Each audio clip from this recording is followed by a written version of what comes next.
Hi hi చిట్టి పొట్టి పిల్లలు. ఈరోజు పేదరాశి పెద్దమ్మ కథల్లో సాగర్ కన్య వలరాయుడు కథ గురించి చెప్పుకుందామా? Let's start. ఆ ఊరిలో చేపలు పట్టడంలో వలరాయుడిని మించిన వారు లేరు. వల తీసుకొని పడవ వేసుకొని సముద్రంలోనికి రాయుడు వెళ్ళి వచ్చాడంటే పడవ నిండా చేపలే. సముద్రంలో ఎలా వెళ్ళాలో, ఎక్కడ చేపలు ఉంటాయో, వాటిని ఎలా పట్టాలో, ఎలా వెనుదిరగాలో అన్నీ లెక్కే అతనికి. ఆ లెక్క ప్రకారమే ఆ రోజు కూడా చేపలు పట్టేందుకు సిద్ధమయ్యాడు అతను. వల వేసి పడవలో కూర్చున్నాడు. కాసేపటికి వల బరువు అనిపించింది.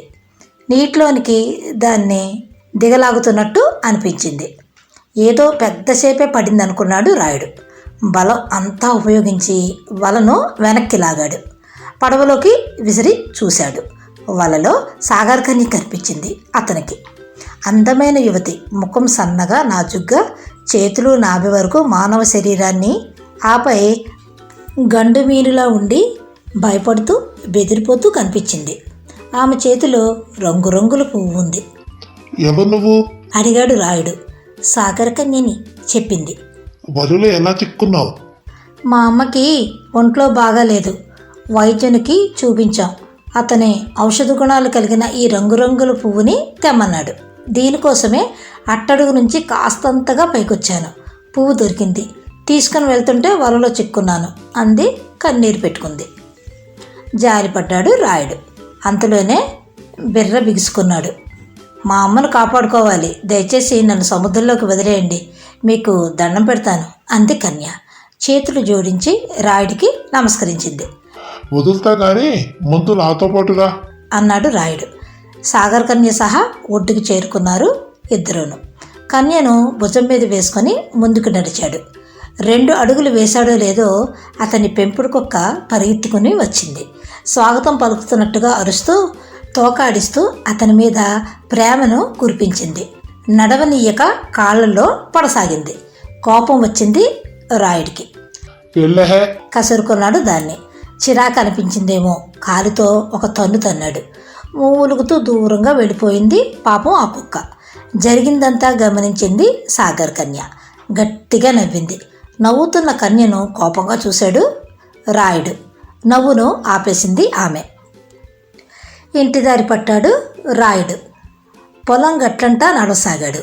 గట్టు మీద నడుస్తుంటే పొలంలోని పేడకుప్ప దుర్గంధాన్ని వెదజల్లుతూ కనిపించింది. అంటూ అసహించుకొని ముక్కు మూసుకున్నాడు రాయుడు. పేడకుప్పకి దూరంగా జరిగి నడవసాగాడు. పగలబడి నవ్వింది కన్య. కసురుకున్నాడు రాయుడు. నవ్వును ఆపేసింది కన్య. ఇప్పటికీ 2 సార్లు నవ్విందిలా. ఎందుకు నవ్విందో ఆలోచించసాగాడు రాయుడు. అలా ఆలోచిస్తూనే ఇంటికి చేరుకున్నాడు. అతను వస్తున్నట్టుగా ఎలా తెలుసుకుందో భార్య. ఇంట్లోంచి బయటికి పరుగును వచ్చింది. గట్టిగా కౌగిలించుకుంది అతన్ని. నువ్వు సముద్రం మీదకి వెళ్ళి వచ్చేంత వరకు నా గుండె గుబులు గుబులుగా ఉంటుందయ్యా. నిన్ను చల్లగా చూడమని ముక్కోటి దేవతలకు మొక్కుకొని రోజు ఉండదు. నా రాజు, నా దేవుడు ఇంటికొచ్చేశాడు. ఆనందమే ఆనందం అంది భార్య. నీకోసమని పాయసం చేశానయ్యా.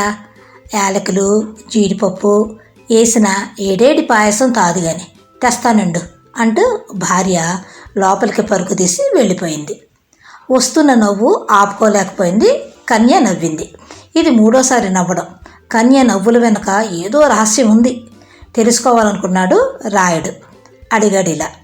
ఇప్పటికీ 3 సార్లు నవ్వావు, ఎందుకు నవ్వావు? తప్పైపోయింది, ఇక మీద నవ్వను చెప్పింది కన్య. ఇక మీదట నువ్వు నవ్వడం సంగతి అటుంచి ఇప్పుడు 3 సార్లు ఎందుకు నవ్వావో ముందు ఆ సంగతి చెప్పు అడిగాడు రాయుడు. చెప్పను అంది కన్య. క్షణం పాటు ఆలోచించి అంతలోనే మళ్ళీ ఇలా అంది. నేను ఎందుకు నవ్వానో నీకు తెలియాలంటే నువ్వు పని చేయాలి. ఏం చేయాలో చెప్పు. సముద్రంలో నన్ను నువ్వు వదిలిపెడతానని ప్రమాణం చేస్తే నేనెందుకు నవ్వానో నీకు చెప్తాను. నీకు నాకు జీవనాధారమైన సముద్రం మీద ప్రమాణం చేసి చెప్తున్నాను. నువ్వు కోరినట్టుగానే నిన్ను వదిలిపెడతాను. చెప్పు, ఎందుకు నవ్వేవో అడిగాడు రాయుడు.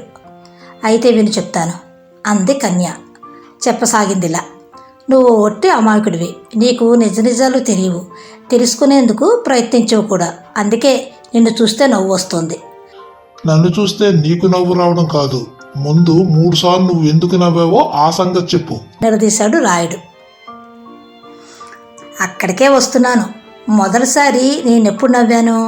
నీ పెంపుడు కుక్క నిన్ను అభిమానంగా ఆప్యాయంగా పలకరించి తోకాడిస్తూ నిన్ను ముంచేస్తుంటే దాన్ని నువ్వు కసురుకున్నావు, కాలితో తన్నావు. అప్పుడు నవ్వాను. అప్పుడు ఎందుకు నవ్వానంటే దాని ప్రేమలో నిజాయితీ ఉంది, నీ పట్ల దానికి విశ్వాసం ఉంది. ఆ రెండింటినీ కాదని నువ్వు దాన్ని తన్ని తగిలేశావు. మీ మానవులు మూర్ఖులని అనిపించింది. నవ్వు వచ్చింది నాకు, నవ్వాను. రెండోసారి పొలం గట్టంట వస్తుంటే నవ్వావు, ఎందుకు నవ్వావు? అడిగాడు రాయుడు. ఎందుకు నవ్వానంటే పేడ కుప్పను చూసి ఛీ అని అసహించుకున్నావు, ముక్కు మూసుకున్నావు, దూరంగా జరిగి వచ్చేసావు. అంతలా చేస్తారనే చెయ్యాలనే దొంగలు అలా ఆలోచన చేశారు అంది కన్య. దొంగలు ఎందుకు వచ్చారు మధ్యలో? అడిగాడు రాయుడు. ఎందుకొచ్చారంటే ఆ పేడ కుప్పలో వాళ్ళు రత్నాలు, మాణిక్యాలు, వజ్రాలు, వైడూర్యాలు, వరహాలు, బంగారు నగలు చాలా దాచారు కాబట్టి వచ్చారు. పొరుగురి జమీందారింట దొంగతనం చేసి వస్తూ రక్షక భటులు వెంబడించడంతో పేడ కుప్పలో దోచిందంతా దాచి పరారయ్యారు అంది కన్య. సరే, నా భార్య నన్ను కలిసినప్పుడు పాయసం తెస్తానంటూ ఆమె పరుగు తీసినప్పుడు మూడోసారి ఎందుకు నవ్వావు? ఎందుకంటే నువ్వు సముద్రం మీదకి వెళ్తే ఆమె గుండె గుబూలవుతుందంటే నవ్వొచ్చింది. నీకోసం 3 దేవతలకు మొక్కుకుంటానంటే నవ్వొచ్చింది. నీకోసం పాయసం చేస్తానంటే నవ్వొచ్చింది అంది కన్య. ఇందులో నవ్వడానికేముంది? అవన్నీ నిజమేగా? కాదు, అందులో ఏ మాట నిజం కాదు. నువ్వు సముద్రం మీదకి వెళ్తే ఆమెకి చాలా ఆనందం. ఎందుకంటే ఇంటికి ప్రియుణ్ణి పిలిపించుకుంటుంది ఆమె. నీకోసం 3 దేవతలో ఏ ఒక్కరిని ఎన్నడూ పూజించిన పాపానే పోలేదు. ఆ పాయసం నీకోసం చేసింది కాదు, ప్రియుడి కోసం చేసింది. నీ భార్యదంతా నటన, నాటకం అంది కన్య. తన పట్ల విశ్వాసంతో తనంటే ప్రేమతో దగ్గరకు వచ్చిన కుక్కను కసురుకున్నాడు అతను. తన్నాడు, తప్పు చేశాడు, అందుకు నవ్వింది కన్య. ఒప్పుకుంటాడు. భార్యదంతా నటన అంటుంది కన్య, నాటకం అంటుంది. దీన్ని ఎలా ఒప్పుకోవడం? రుజువు చేయగలదా తను? ఆ విషయం అడిగే ముందు పేడకుప్ప సంగతి తేల్చుకోవడం మంచిదనిపించింది రాయుడికి. పేడకుప్పలో కన్య చెప్పినట్టుగా రత్నాలు, మణిమాణిక్యాలు, వజ్రాలు, వైడూర్యాలు, వరాహాలు, బంగారు నగలు ఉంటే మరి తన భార్య గురించి చెప్పింది కూడా నిజమేనని అంగీకరిద్దాం అనుకున్నాడు. ఆ మాటే అన్నాడు కన్యతో. పేడకుప్పలో దొంగలు దాచిన డబ్బు, నగలు ఉంటే నువ్వు చెప్పినట్టుగా మిగిలిన రెండింటినీ నేను నమ్ముతాను. లేని పక్షంలో నమ్మలేను కాక నమ్మలేను. నా భార్య పట్ల లేనిపోని అనుమానాలు రేపినందుకు నిన్నేం చేస్తానో నాకే తెలీదు అన్నాడు రాయుడు. కన్యను కోపంగా చూశాడు. పద అన్నాడు. సాగల కన్యతో సహా పొలం గట్ల మీదకి చేరుకున్నాడు. పేడ కుప్పను సమీపించాడు. కుప్పను కాలుతో తనడం ఇష్టం లేక దగ్గరగా పడి ఉన్న ఎండిన కొమ్మను తీసుకుని దానితో కుప్పను కెలికి చూశాడు. కొమ్మకు కంఠాభరణం తగిలింది. చూసి ఆశ్చర్యపోయాడు రాయుడు. సన్నగా నవ్వుతున్న కన్యను చూశాడు. ఒక్క క్షణం అన్నాడు. పేడ కుప్పను పెళ్ళంగించాడు. కన్య చెప్పినట్టుగానే వజ్రాలు, వైడూర్యాలు, వరాహాలు అన్నీ ఉన్నాయి. వాటినన్నిటినీ తీసి జాగ్రత్త చేశాడు రాయుడు. బతుకు భయం లేదనుకున్నాడు, ఆనందించాడు. అంతలోనే భార్యను తలుచుకొని బాధపడ్డాడు. తను ఏ పాపం చేశాడు? తన్ని ఎందుకు మోసం చేస్తుందో అనుకున్నాడు. కళ్ళు చెమర్చుకున్నాడు. గమనించింది కన్య. జాలిపడ్డది. ఇచ్చిన మాట ప్రకారం కన్యతో పాటు సముద్ర తీరానికి చేరుకున్నాడు రాయుడు. పడవలో ప్రయాణించి సాగర్ కన్య ఎక్కడైతే దొరికిందో అక్కడికి వచ్చి నిలిచాడు. భుజం మీద కన్యను తీసి సముద్రంలోకి జారి విడిచే దశలో అతన్ని అడిగింది కన్య. ఎందుకు బాధపడుతున్నావు? అన్నీ తెలిసి ఎందుకు అడుగుతున్నావు? నీ భార్య నిన్నే ప్రేమించాలి. ఆమె ఎలాంటి నటనలు, నాటకాలు ప్రదర్శించకూడదు. నీకు కావాల్సిందే అదే కదా? అవును. మాట నిలబెట్టుకున్నావు. నన్ను మళ్ళీ మా అమ్మ దగ్గరకు పంపుతున్నావు. అందుకు కృతజ్ఞతగా ఇస్తున్నాను, తీసుకో, ఈ పువ్వు తీసుకో అంది కన్య. చేతిలో ఉన్న రంగురంగుల పువ్వును రాయుడికి అందించింది. ఈ పువ్వు చాలా గొప్పది. దీనిలో గొప్ప ఔషధ గుణాలు ఉన్నాయి. శారీరక రోగాలనే కాదు, మానసిక రోగాలను కూడా ఈ పువ్వు మానుస్తుంది. వెళ్ళి నీ భార్యకి ఇచ్చి వాసన చూడమని, చాలు, ఆమె మనసు మారుతుంది, నీ సొంతం అవుతుంది అంది కన్య. మరి మీ అమ్మకో? అడిగాడు రాయుడు. పువ్వు తీసుకునేందుకు చేయి చాచి వెనక్కి తీసుకున్నాడు. సముద్రంలోకి వెళ్తున్నానుగా, మరో పువ్వును కోసుకుని అమ్మ దగ్గరికి వెళ్తాను అంది కన్య. పువ్వు తీసుకో అంది. తీసుకున్నాడు రాయుడు. కన్యను సముద్రంలోకి జారవిడిచాడు. జాగ్రత్త అన్నాడు.